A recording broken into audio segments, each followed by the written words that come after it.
जमलेल्या माझ्या तमाम हिंदू बांधवांनो, भगिनींनो आणि मातांनो,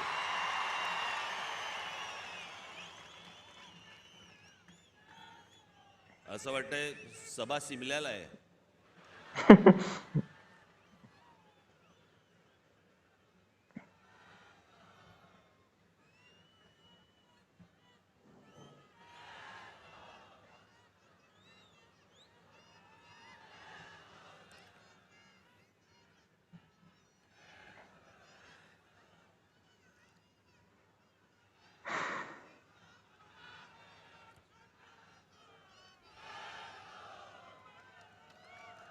काय बोलणार?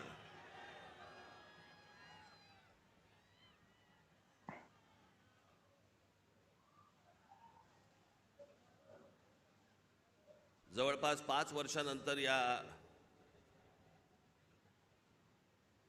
खास करून महाराष्ट्रामध्ये निवडणुका होत आहेत.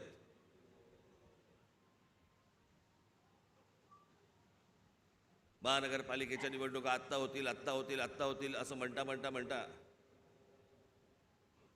अजूनही होत नाहीयेत.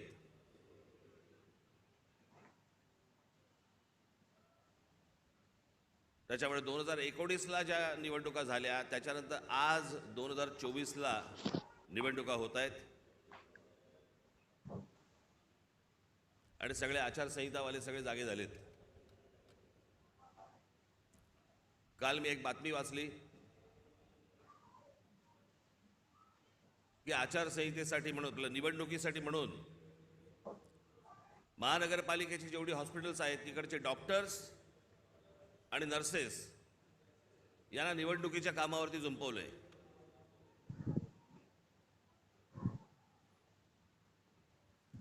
डॉक्टर काय मतदाराच्या नाडी मोजणार काय की नर्सेस काय मतदारांचे डायपर बदलणार? ज्याच्यासाठी म्हणून त्यांची नेमणूक केलेली आहे, ज्या रुग्णांसाठी म्हणून नेमणूक केलेली आहे तिथे ते नसावेत का? आणि निवडणुका होणार आहेत ही गोष्ट जर समजा निवडणूक आयोगाला माहिती असते ना प्रत्येक वेळेला,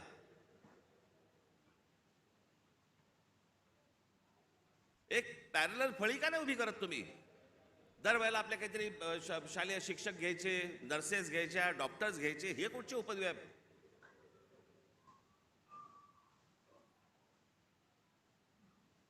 मी आपल्याला आत्ताच सांगतोय, ज्या डॉक्टरांवरती आणि ज्या नर्सेसवरती ही निवडणुकीची जबाबदारी टाकलेली असेल तिथे त्यांनी जाऊ नये आणि ज्या रुग्णांची सेवा करण्यासाठी म्हणून तुम्ही आयुष्य घालवताय त्या हॉस्पिटलमध्ये परत तुम्ही जा, तिथे काम करा. तुम्हाला नोकरीवरनं कोण काढतं मी बघतो.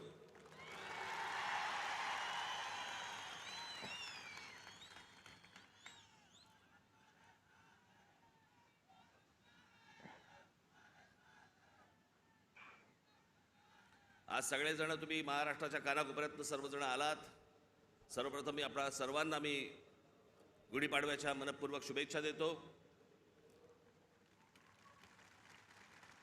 आज सणासुदीचा दिवस असून देखील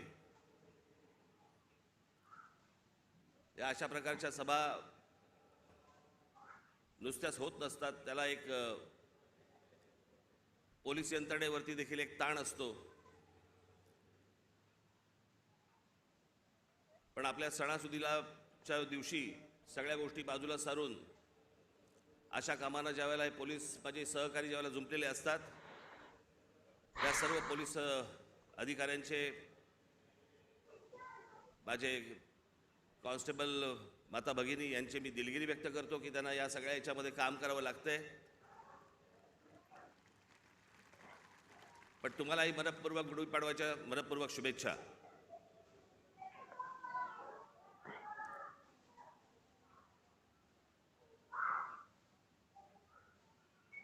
जसे तुम्ही ऐकत होतात तसा मीही ऐकत होतो. जसे तुम्ही वाचत होतात तसा मीही वाचत होतो. त्या अमित शहांच्या भेटीनंतर जे काही चक्र सुरू झाली, बरं हे आमचे बांधव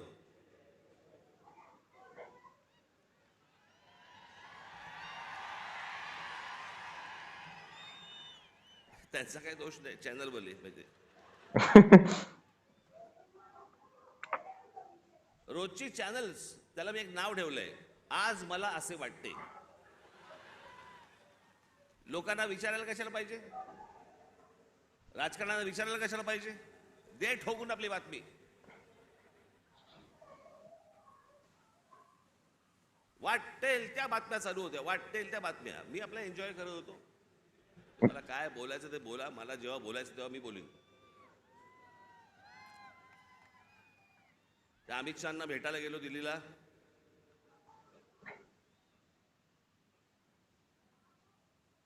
बरं, तिथे अमित शहाना भेटीच्या वेळेला कोण, अमित शहा आणि मी. तुम्हाला कुठून रे कळलं?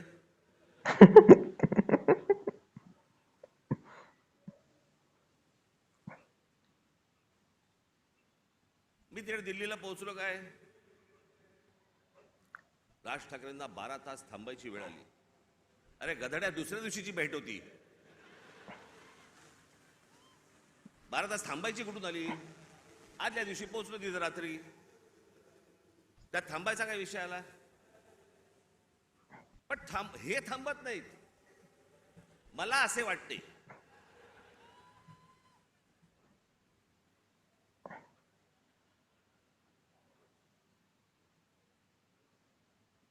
तिकडे काही पत्रकार मला भेटले. मला बोलले, साहेब कधी भेटायचं? म्हटलं मला नाही भेटायचं. माझ्याकडे आता सांगण्यासारखं काही नसेल, मी काय सांगू, मला सांगा, काय बोलू तू? म्हणून मी नाही म्हटलं. मी भेट झाली, तिकडनं विमानतळावरती आलो. इथून जाताना पण वो देखो जा रहे हैं.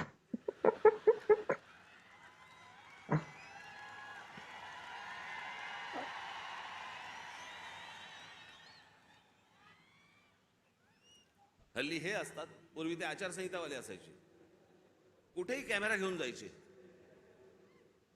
अहो, एके दिवशी मी बाथरूमला चाललो होतो. मी विनोदाने सांगत नाहीये, मी खरंच तो माझ्या मागे आला.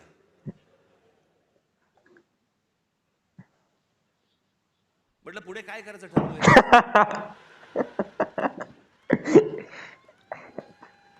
मी म्हटलं आपलं आपणच करायचंय का आपण काही सहकार्य करतो?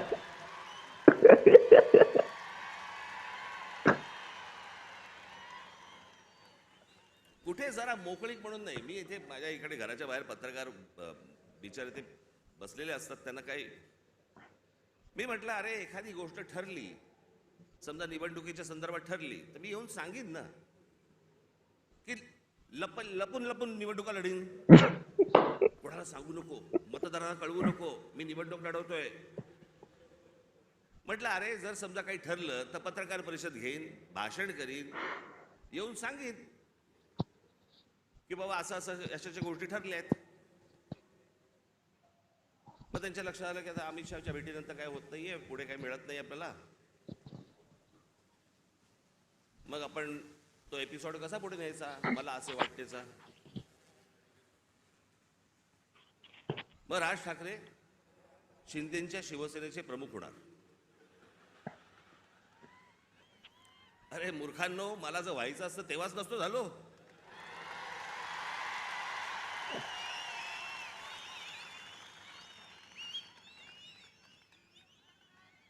या माझ्या घरी इथे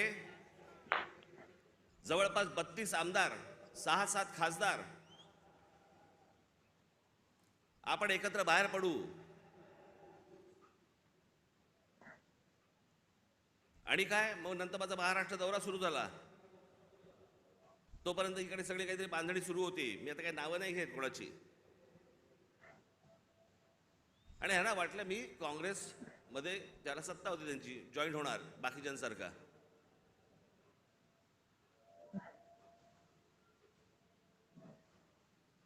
मी त्याला पहिल्यांदाच सांगितलं, म्हटलं मला पक्ष फोडून कुठचीही गोष्ट करायची नाही.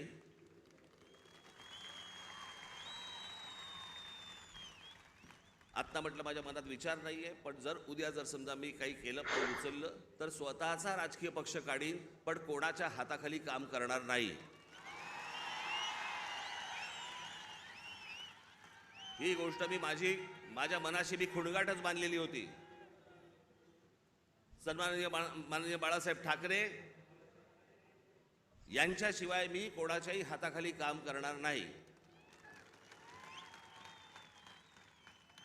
तरी त्यातल्या त्या एकाला संधी दिली होती, समजलंच नाही.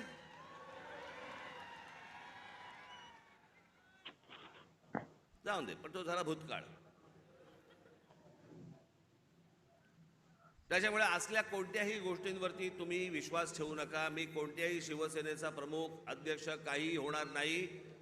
मी जे अपत्य जन्माला घातलेलं आहे महाराष्ट्र नवनिर्माण सेना, याचाच मी फक्त अध्यक्ष राहणार.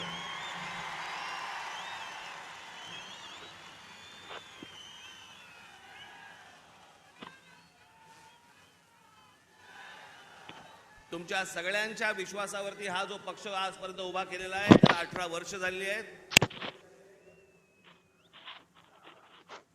ही असली गोष्ट माझ्या मनाला शिवत देखील नाही.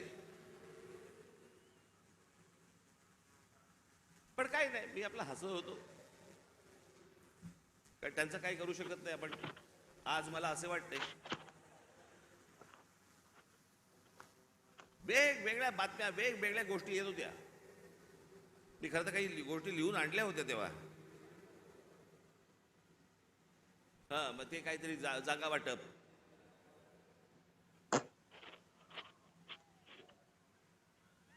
जागा वाटपाबद्दल चर्चा झाली.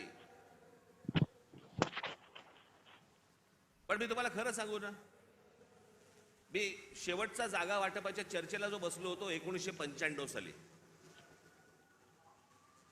त्याच्यानंतर मी आजपर्यंत जागा वाटपाच्या चर्चेला मी कधी बसलो नाही. त्याच्यामुळे माझं टेम्परामेंटच नाही. 2 तू घे, 4 मला दे, मग ही नको, ती तू घे, तू ही घे, मग मला इथे सरकव, मग ह्याला इथे. मला ते जमत नाही, माझ्याकडनं होणार नाही, माझ्याकडनं जमणार नाही.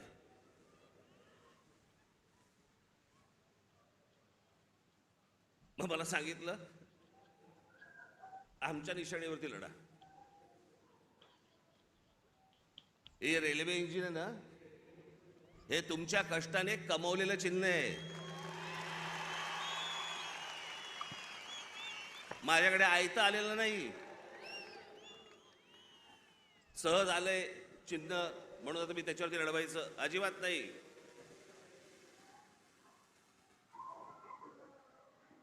चिन्हावरती कॉम्प्रोमाइज होणार नाही.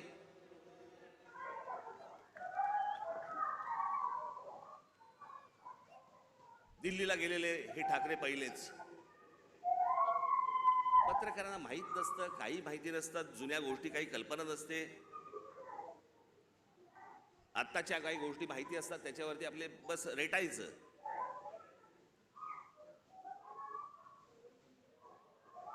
एकोणीसशे साली, मी तुम्हाला मुद्दामून सांगतो, 1980 साली माननीय बाळासाहेब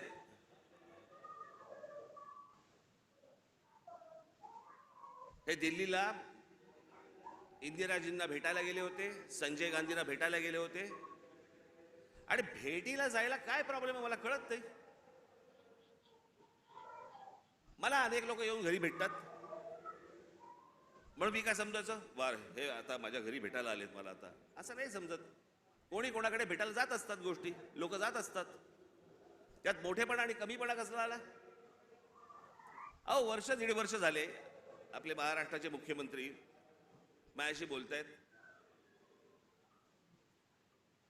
आपण एकत्र आलं पाहिजे, आपण एकत्र काहीतरी केलं पाहिजे. म्हटलं शी,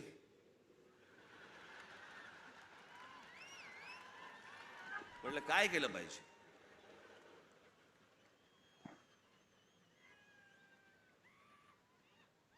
असं वर्ष 1.5 वर्ष ऐकतोय. मग मी शेवटी एक काम केलं. मी म्हटलं बाबा मला समजेना. मला देवेंद्रजी पण सांगत होते, फडणवीस, एकनाथजी पण सांगत होते, आपण एकत्र आलं पाहिजे, एकत्र आलं पाहिजे. म्हटलं एकत्र आलं पाहिजे म्हणजे काय?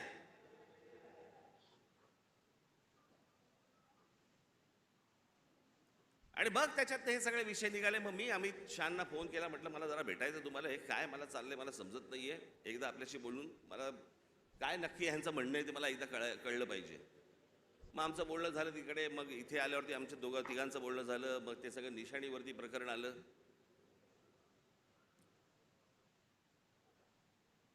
मग लगेच सुरू झाले, एका भेटीत, एका दौऱ्यात मग आता त्या लाव रे तो व्हिडिओचं काय होणार?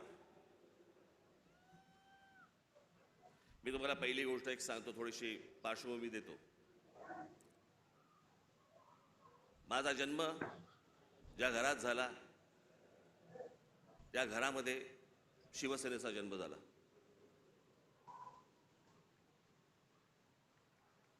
मी पहिल्यापासून जे पाहत आलो ती माननीय बाळासाहेबांची शिवसेना पाहत आलो. लहान असल्यापासून त्यांच्याबरोबर हिंडलो, फिरलो, अनेक ठिकाणी गेलो, अनेक सभांना गेलो, चॅलेंज सभांना गेलो.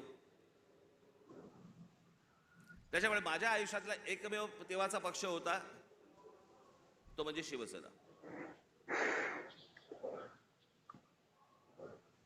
1984 साली थोड्या काही काळासाठी असेल, पण 1988-89च्या आसपास प्रामुख्याने भारतीय जनता पक्ष आणि शिवसेनेची युती झाली. आणि ती युती झाल्यानंतर शिवसेनेबरोबर जर सर्वाधिक माझे संबंध कोणाबरोबर आले असतील तर ते भारतीय जनता पक्षाबरोबर आले. आमच्या गोपीनाथराव मुंडेंबरोबर आले, प्रमोद महाजनांबरोबर आले, आमच्या नितीन गडकरीजींबरोबर आले.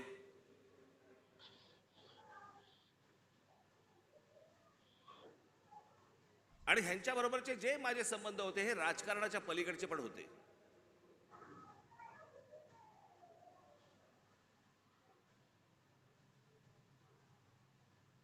माझा संबंध कधी काँग्रेस राष्ट्रवादीत खूप नंतर, पण काँग्रेसवाल्यांशी माझा तसा संबंध कधी आला नाही. भेटी होत्या, म्हणजे पु ल देशपांडेंच्या भाषेत सांगायचं तर काँग्रेसवाल्यांबरोबर भेटी होत्या, पण गाठी पडल्या त्या भाजपवाल्यांबरोबर.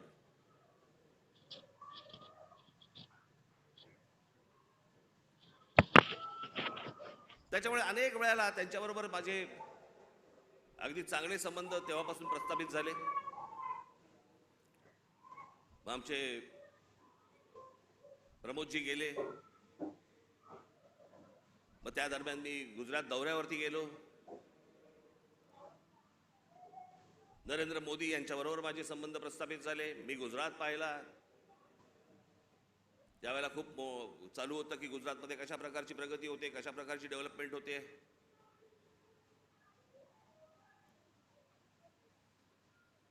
आणि ती सगळी प्रगती, सगळी ती डेव्हलपमेंट मी पाहत होतो. मला माहिती होतं. मी त्याच्यानंतर मी महाराष्ट्रामध्ये जेव्हा आलो, मला पत्रकारांनी प्रश्न विचारले, कसं वाटलं गुजरात? म्हटलं गुजरात डेव्हलप होतंय, पण महाराष्ट्र खूप पुढे आहे.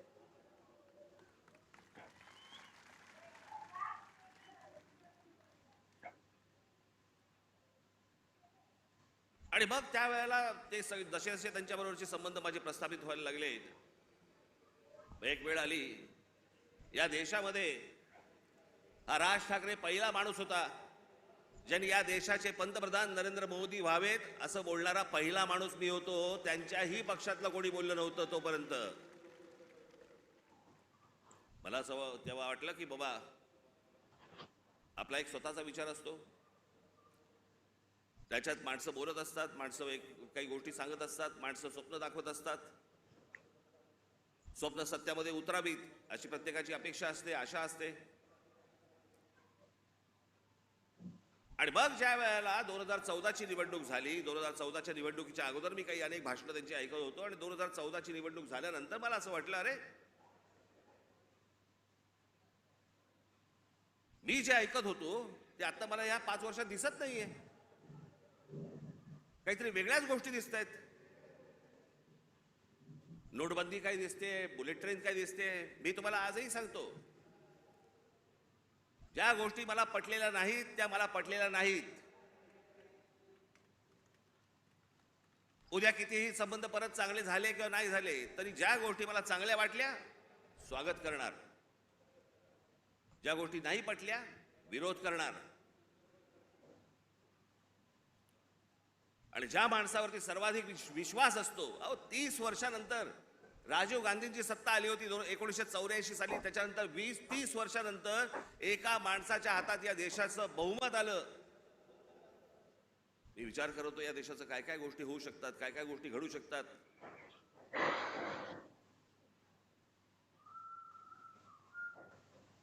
ज्यांचा संबंध नसतो ना तुमचा,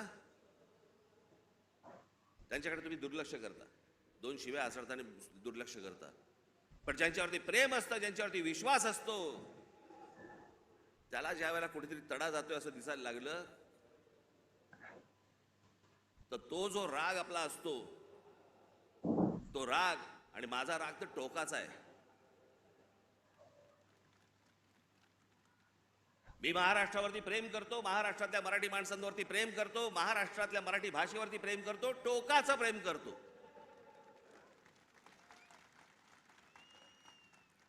तसं एखाद्यावरती मी जर विश्वास टाकला तर मी टोकाचं प्रेम करतो. पण मला जर समजा तशी गोष्ट दिसली नाही तर मी टोकाचा त्याला प्रतिकार करतो, टोकाचा विरोध करतो. तो टोकाचा विरोध तो 2019 सालच्या माझ्या त्या लाव रे तो व्हिडिओचं काय त्याला कोणीतरी टॅगलाईन दिली, लाव रे तो व्हिडिओ. पण त्या सगळ्या गोष्टींमध्ये ती गोष्ट तुम्हाला दिसली असेल. होय, टोकाचा विरोध केला मी.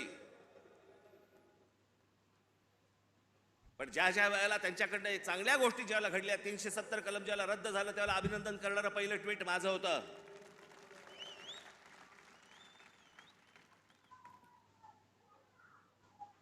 गेल्या 5 वर्षामध्ये ज्या गोष्टी चांगल्या गोष्टी घडलेल्या आहेत त्याचं अभिनंदन केलंय, स्वागत केलेलं आहे. एनआरसीच्या बाजूने मोर्चा काढलेला आहे.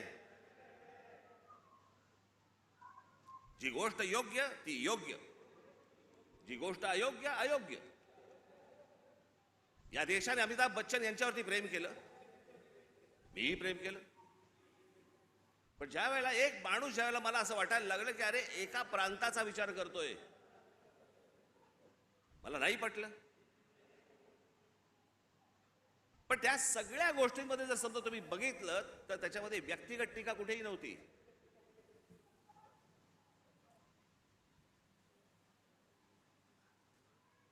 आज उद्धव ठाकरे आणि संजय राऊत ज्या प्रकारची टीका आज नरेंद्र मोदी आणि भारतीय जनता पक्षावरती करतायत, तशी माझी टीका नव्हती. मला काही नको होतं,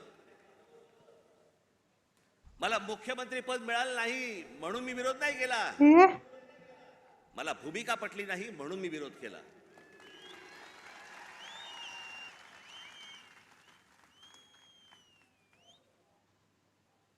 आज हे विरोधामध्ये बोलतायत. मग ज्या वेळेला मी बोलत होतो त्यावेळेला खिशातले राजीनामे बाहेर काढून माझ्याबरोबर का नाही आलात? त्यावेळेला सत्तेत मिळणारा मलिदा चाटत बसले होते ना.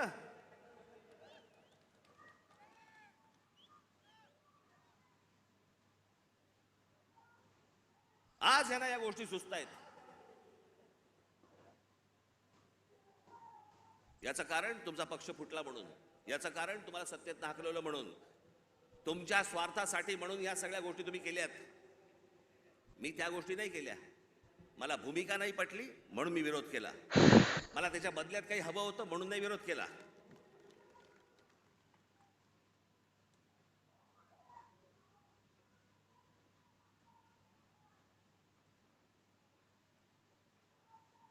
मी आज काही तुमच्यासमोर फार लंब चौडं काहीतरी बोलायला आलो नाहीये. तुमच्या ज्या काय अपेक्षा आहेत, तुम्हाला काय हवंय ते सांगण्यासाठी आणि मांडण्यासाठी म्हणून मी तुमच्या समोर आलोय आज.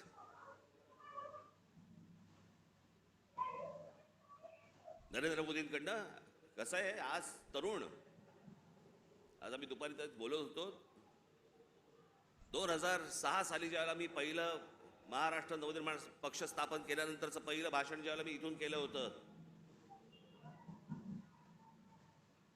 त्यावेळेला मी असं म्हटलं होतं, ज्याच्यावरती अनेक लोकांनी चेष्टा केली.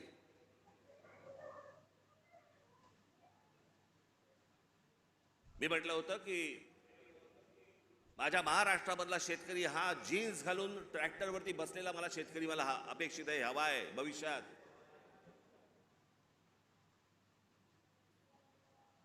दोन 2006 पासून ते युग सुरू झालं होतं. आज या जगामध्ये सगळ्यात तरुण जर देश कुठचा असेल, तरुण, तो आपला भारत देश आहे, हिंदुस्थान आहे. सर्वाधिक तरुण ना अमेरिका आहे, ना जपान आहे, ना अजून कुठचा देश आहे. आज फक्त भारत तरुण आहे.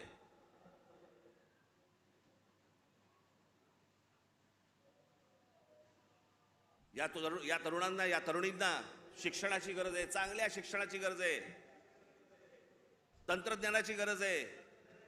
उत्तम नोकऱ्यांची गरज आहे, उत्तम व्यवसायाची गरज आहे, त्याच्यासाठीच्या मार्गदर्शनाची गरज आहे. त्याच्यासाठी म्हणून राज्य सरकार आणि केंद्र सरकारने आता काम केलं पाहिजे. आम्ही तेच बोलतो. आता जवळपास 18 वर्षातली निघून गेली, उरले फक्त 10 वर्ष. 10 वर्षानंतर हा देश पुन्हा वयस्कर व्हायला लागणार. तरुणांची संख्या कमी होणं. माझी नरेंद्र मोदी यांच्याकडनं आज अपेक्षा आहे की बाकी सगळं सोडा, या तरुणांकडे, या भारतातल्या तरुणांकडे पहिल्यांदा लक्ष द्या.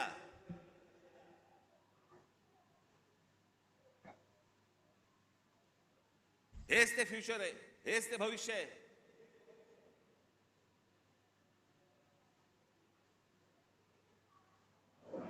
दुपारी बोलताना आमचा तोच विषय होता की बाबा हे हा काळ कधी होता. प्रत्येक देशाचा एक काळ येतो.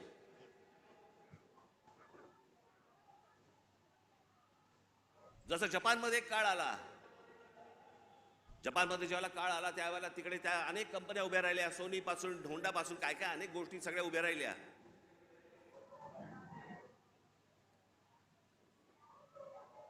अनेक व्यवसाय उभे राहिले, अनेक व्यावसायिक उभे राहिले. ज्याला घुसळून काढणं म्हणतो ना आपण, तसं सगळं अख्खा घुसळून निघाला तो देश. आज बघा कुठच्या कुठे असा हा देश घुसळून निघाला पाहिजे. आणि तसं जर आज उद्या घडलं नाही तर सगळ्याच गोष्टींवरचा समाजाचा विश्वास उडून जाईल. या देशामध्ये दुसरं तिसरं काही होणार नाही. या देशामध्ये फक्त अराजक येईल.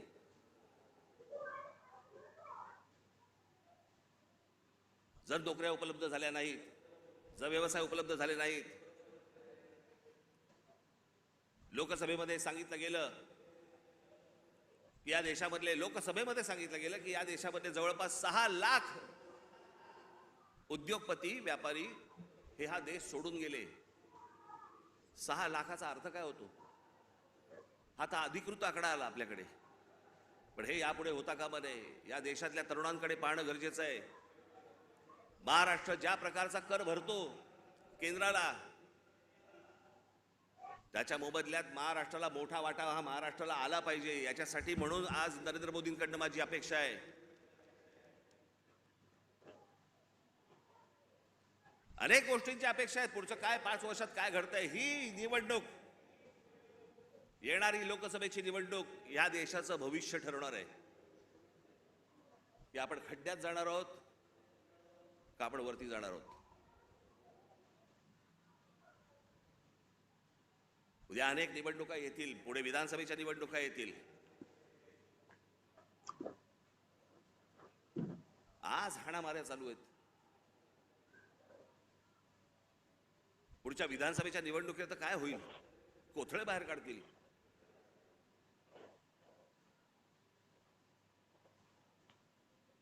याचं कारण मी मागच्या वेळेला तुम्हाला आठवतं, मी बोललो होतो तुम्हाला इथेच गेल्या वर्षीच्या सभेमध्ये, का त्याच्या गेल्या वर्षी सभेमध्ये तर आठवत नाही, महाराष्ट्रात कॅरम चुकीचा फुटला गेलाय. कोणाच्या सोंगट्या कोणाच्या भोगात आहेत तेच कळत नाही.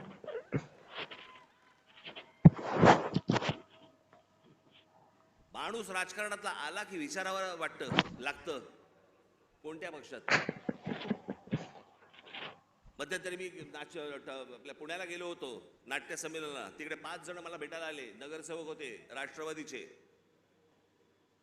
मला बोलले नमस्कार साहेब. म्हटलं नमस्कार, आम्ही राष्ट्रवादीचे नगरसेवक. म्हटलं कोणाचे? त्यातले 3 बोलले आम्ही दादाचे, 2 बोलले आम्ही शरद पवारांचे. अशी सगळी परिस्थिती या महाराष्ट्राची झालेली आहे. या महाराष्ट्रातनं पुढे जाताना आपल्याला मार्ग शोधायचा आहे, आपल्याला मार्ग काढायचा आहे. माझ्या महाराष्ट्र सैनिकांवरती विश्वास आहे. आपण योग्य मार्ग आपण या महाराष्ट्राला दाखवू, निश्चित दाखवू. पण माझी महाराष्ट्राकडनं देखील अपेक्षा आहे, माझी महाराष्ट्राला देखील अपेक्षा आहे, माझ्या महाराष्ट्रातल्या मतदारांना देखील अपेक्षा आहे, माझी अपेक्षा आहे त्यांच्याकडनं, कृपा करून व्यभिचाराला राजमान्यता देऊ नका.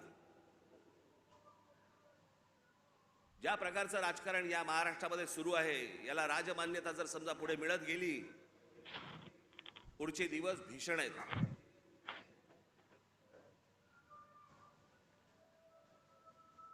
पण पण या आजच्या सगळ्या परिस्थितीमध्ये जेव्हा सगळ्या बाजूनी मी जेव्हा पाहतो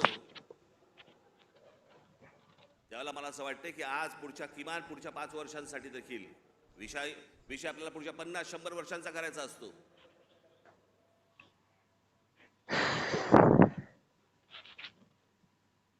पण इथे ज्यावेळेला मी बसलो होतो, ज्यावेळेला देवेंद्र फडणवीस आणि मुख्यमंत्र्यांबरोबर, त्याच्यानंतर माझं आणि देवेंद्र फडणवीसांचं बोलणं झालं आणि मी म्हटलं की मला नको ते, म्हटलं तर मला त्या वाटाघाटी मला पाडू नका याच्यामध्ये.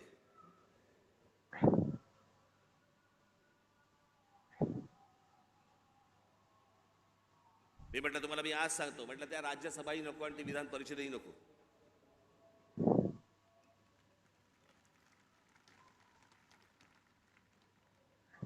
पण या देशाला चांगल्या खंबीर नेतृत्वाची गरज आहे, ज्याच्याकडनं माझ्या अपेक्षा आहेत त्याही पूर्ण झाल्या नाहीत तर राज ठाकरेंचं तोंड आहेच.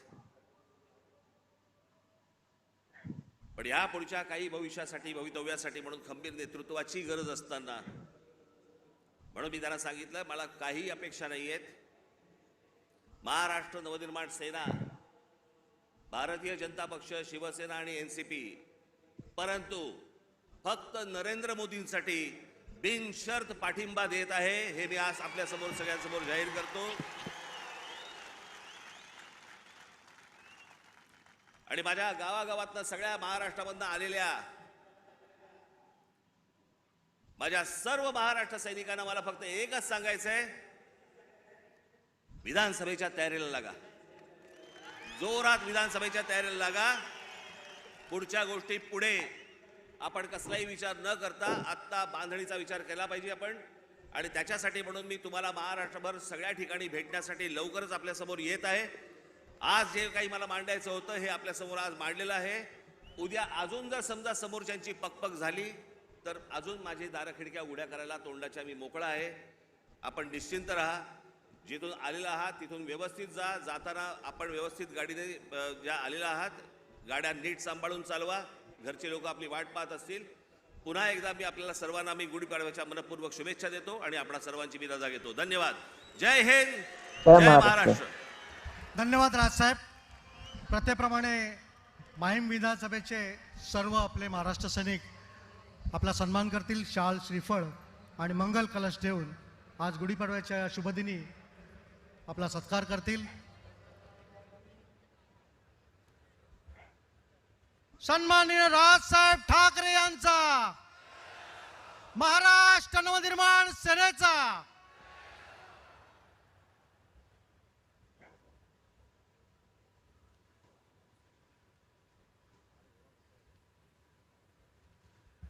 आजच्या या गुढीपाडव्याच्या सभेची सांगता राष्ट्रगीताने होईल.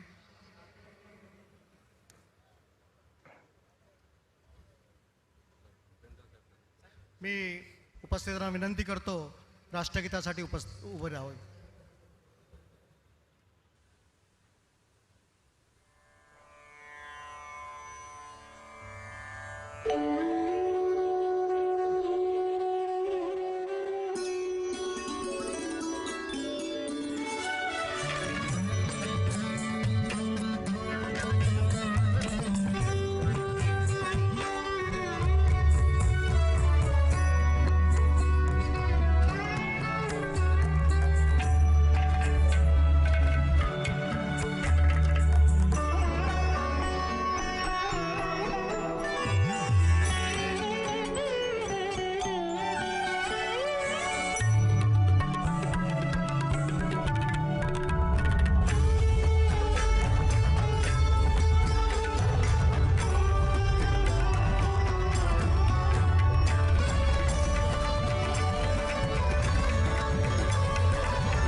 महाराष्ट्र नवनिर्माण सेनेचा, सन्माननीय राजसाहेब ठाकरे यांचा.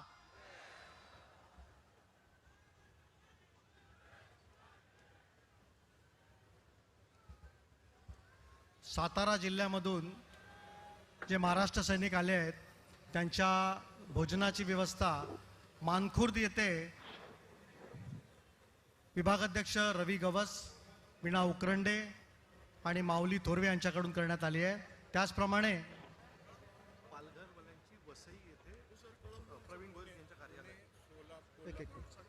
पुणे, पश्चिम महाराष्ट्रातील पुणे, सोलापूर, सांगली आणि कोल्हापूर या जिल्ह्यातील महाराष्ट्र सैनिकांची भोजनाची व्यवस्था कळंबोली येथे मॅकडोनाल्ड्सच्या मागे करण्यात आलेली आहे.